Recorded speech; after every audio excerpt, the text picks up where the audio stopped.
नमस्कार दोस्तों, आज की इस वीडियो में हम Bihar board class 10th history chapter 1 Europe में राष्ट्रवाद का लेक्चर 2 देखेंगे, क्योंकि इसके पहले वाले वीडियो में हमने लेक्चर 1 को अच्छे से पढ़ लिख लिया था और समझा भी था। तो अगर आपने अभी तक उस वीडियो को नहीं देखा है तो उसका लिंक जो है वीडियो के डिस्क्रिप्शन बॉक्स में या फिर इस चैनल के जो है प्लेलिस्ट में आपको मिल जाएगा, वहाँ से जाकर आप देख सकते हैं। फ़िलहाल अब हम लेक्चर 2 को यहाँ से स्टार्ट करते हैं। आप अच्छे से देखिएगा और समझिएगा। क्या है? जुलाई 1830 की क्रांति है।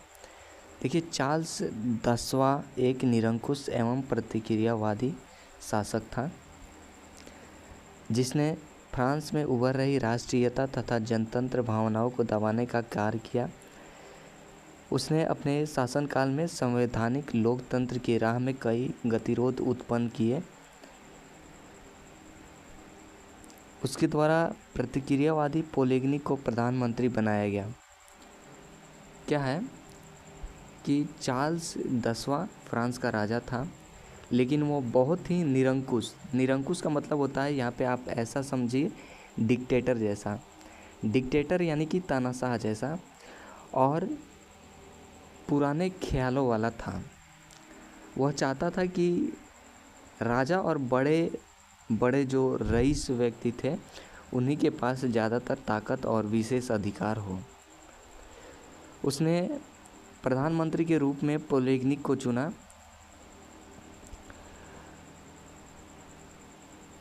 पोलेगनी भी उसी की तरह पुराने ज़माने का सोच रखने वाला जो है राजनेता था। पोलेगनी ने पूर्व में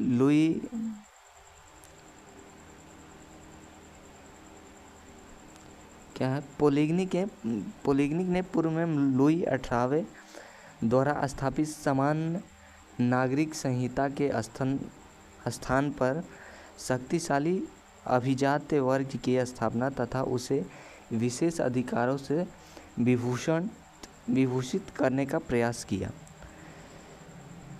इसके इस कदम को उदारवादियों ने चुनौती तथा क्रांति के विरुद्ध षड्यंत्र समझा। प्रतिनिधि सदन एवं दूसरे उदारवादियों ने पोलेगनी के विरुद्ध गहरा असंतोष प्रकट किया। क्या है?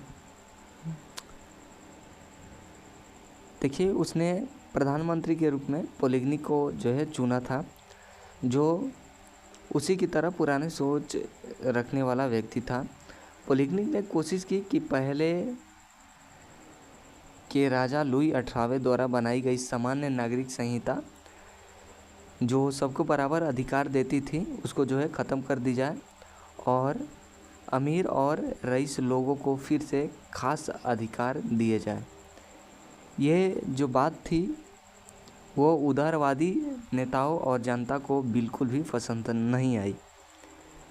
प्रतिनिधि सदन और बाकी उदारवादी नेताओं ने इसका कड़ा विरोध किया।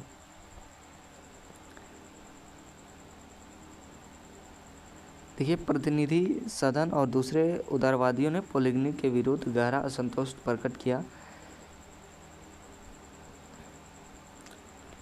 और प्रतिनिधि सदन और बाकी उदारवादी नेताओं ने इसका जो है कड़ा विरोध किया। अब क्या है, चार्ल्स एक्स ने यानी कि चार्ल्स 10वां ने इस विरोध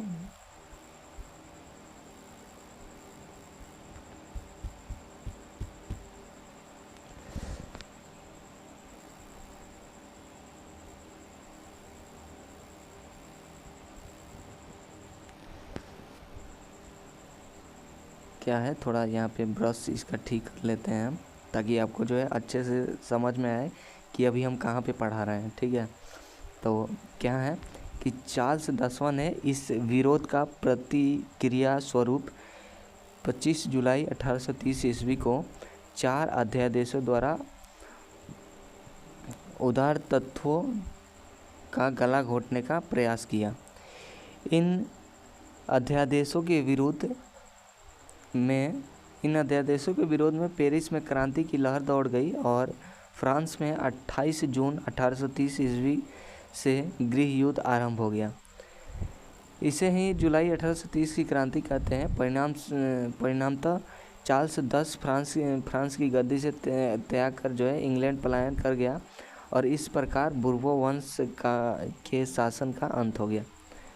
क्या है कि लुई 18वें द्वारा बनाई गई जो सामान्य नागरिक संहिता थी,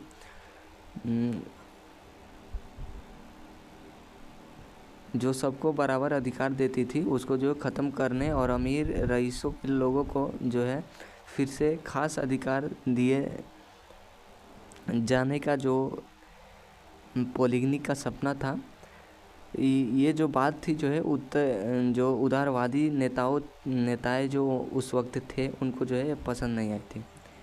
फिर चार्ल्स 10वें ने विरोध दबाने के लिए 25 जुलाई 1830 ईस्वी को चार आदेश जारी किए, जिनका मकसद था प्रेस की आज़ादी को ख़त्म करना, यानी कि मीडिया जो अखबारें थी उसको जो है पूरी तरह जो है दबा देना, चुनावों पर जो है पाबंदी लगा देना, संसद को जो है भंग करना और अमीर वर्गों के हित में फैसले लेना। इन आदेशों से जो है पेरिस में जनता बहुत गुस्सा आ गई। 28 जुलाई 1830 ईस्वी की जगह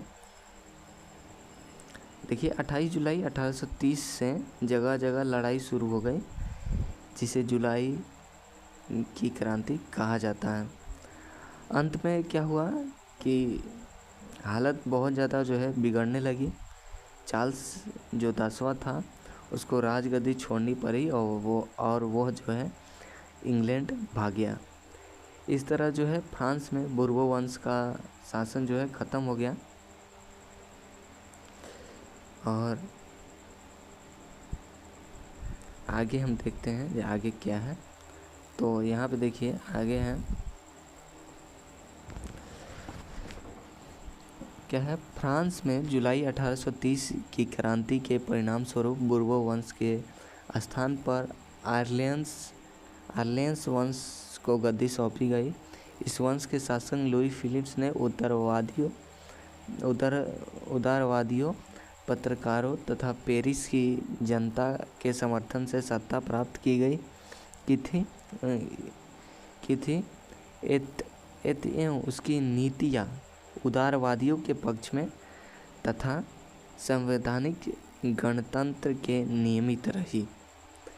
क्या है 1830 ईस्वी की क्रांति के बाद क्या हुआ, चार्ल्स जो 10वां था उसको हटाने के बाद फ्रांस में बुर्बो वंश का जो है शासन ख़त्म हो गया। उसकी जगह जो है आर्लियंस वंश को जो है गद्दी दी गई। इस वंश के राजा बने लुई फिलिप। उन्होंने सत्ता उदारवादियों, पत्रकारों और पेरिस की जनता के समर्थन से पाई थी, इसलिए उनकी नीतियाँ उदारवादियों के पक्ष में थी। संवैधानिक लोकतंत्र यानी कि कॉन्स्टिट्यूशन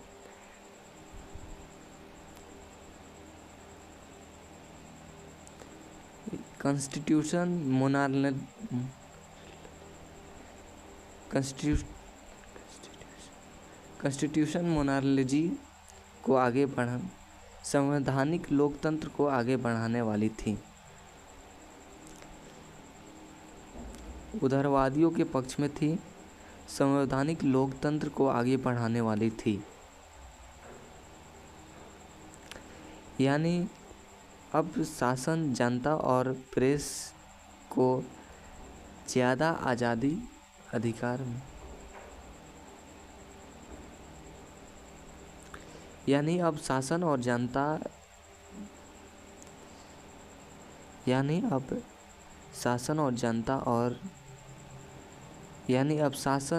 में जनता और प्रेस को ज़्यादा आज़ादी और अधिकार मिलने लगे।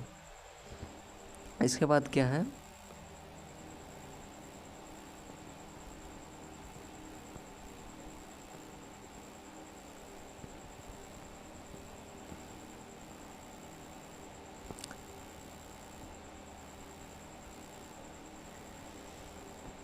इसके बाद है 1830 की क्रांति के प्रभाव को हम देखेंगे। देखिए, इस प्रकार जुलाई की क्रांति इस बात की सूचक थी कि देश में कट्टर राजसत्तावादियों का प्रभाव कम हो रहा था। वास्तव में यह क्रांति मध्यम वर्ग और लोक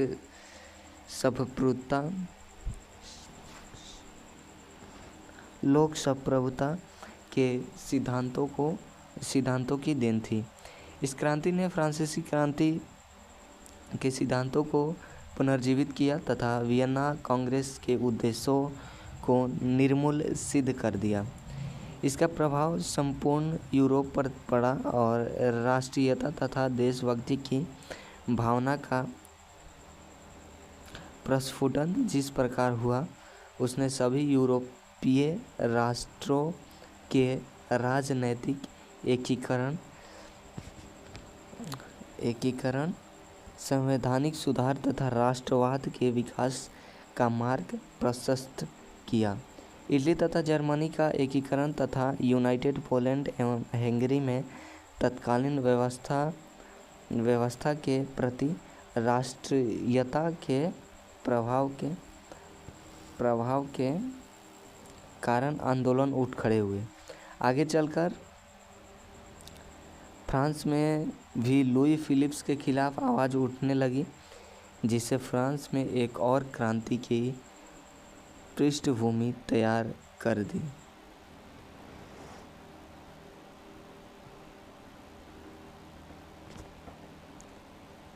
क्या है